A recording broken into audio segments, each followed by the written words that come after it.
I also created one for the coaching. If you're unsure if the coaching is for you, you can. I made a test or assessment here. Maybe I changed the wording in the future, where you can go. It's as well as a Google form, and you can go there and you can just fill it out.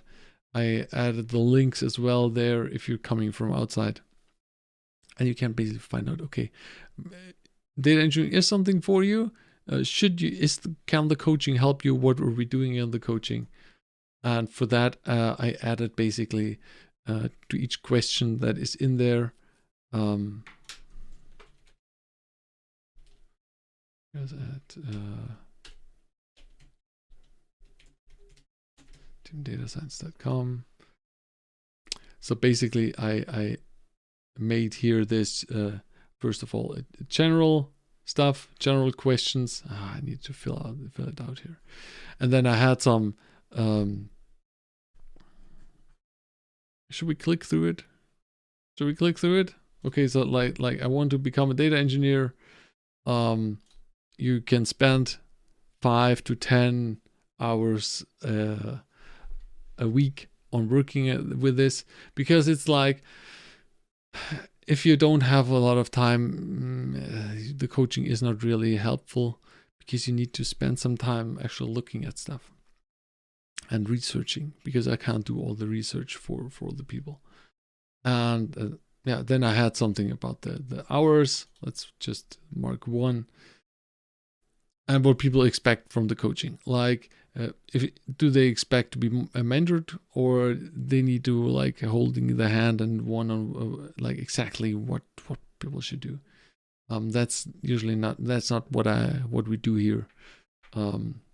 Because like, it makes more sense if people go out and they learn, and I help them by, okay, look at this, giving some general overview of a topic, and then basically pointing people always to the right direction in the coaching, helping with pipelines. But then I'm always trying to point people to taking the decision themselves. Like in the last coaching on yesterday morning, yes, we had there was the topic like, okay, which database do we choose? Let me stop the sharing. On the coaching, we talked about that, like, do we use some SQL database? Do we use some NoSQL database? We're on AWS. Should we use DynamoDB? And usually, what I want to do is like not tell someone, okay, use this because of that, or just use DynamoDB and go on. I'm always trying to, okay, you have these options, and look into this and these topics, depending on these. So you have 3 databases, for instance, as an example. You have 3 databases to choose. You have these and these important topics that you should look into, and compare them in these databases, for instance, and then make the decision yourself. And then the next time we're talking about these decisions, why did you choose it? And this way people learn a lot more than me going in there and like telling them everything and holding their hand and telling them, okay, code this. Doesn't make sense. So basically that's why I was asking about this. And yeah, if people are buying this for themselves or on the job training, because we can send out some receipts with the company name, because it's easier for people to get the money back from the company if the company name is on the receipt. Then I had some software development questions here, like, okay, can you code in Python, and what's the Python level? What kind of databases? What kind of data? I have people working on CSV, JSON, also other stuff, and experience with like Git, because Git is very important for actually doing the software development for collaboration with colleagues. It's a thing that people need to know.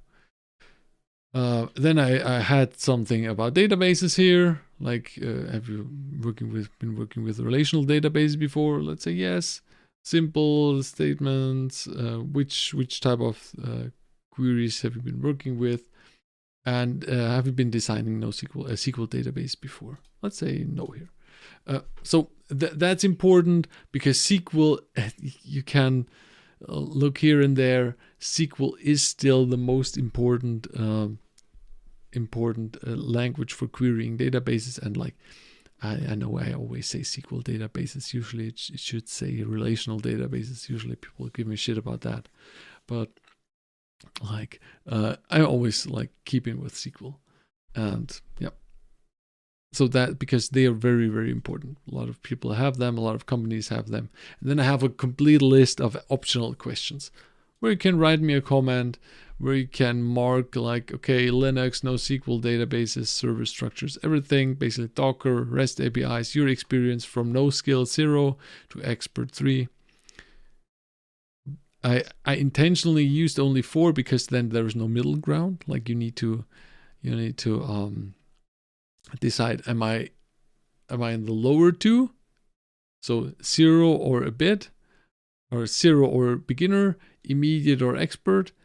But there's no in a lot of quizzes you have five possibilities of answering, and that's something I read somewhere. I'm not sure where I read that. Like because you should do a number of possibilities where there is no middle ground. There is no like, I'm in the middle, because a lot of people are going to choose, okay, I'm half decent, like I'm average. There is the thing is, the good thing is having no average, like having either you're below, you're like not so good, or you're good or better. So that's basically that's where people are, where people can choose. And yeah, then you can, let me share it again. Then you can basically send it up. Then you need to select traffic lights here. Thank you, Google. Boom, boom. No, there are no bikes. There was a motorcycle.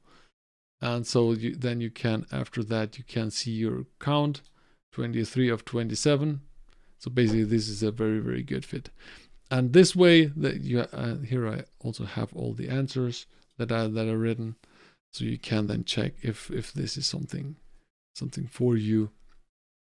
And yeah, this way, because I'm collecting the emails, if you like do the assessment and you have some questions, you can just write me an email, andreas@teamdatascience.com, or on LinkedIn here, and just say, okay, Andreas, I'm not sure. Can you please check my answers? Does that fit? What do you suggest I can do? The same thing goes for the data engineering test. So this way, people can come to me and can ask me, can test themselves and can ask me what I think, or how they should proceed.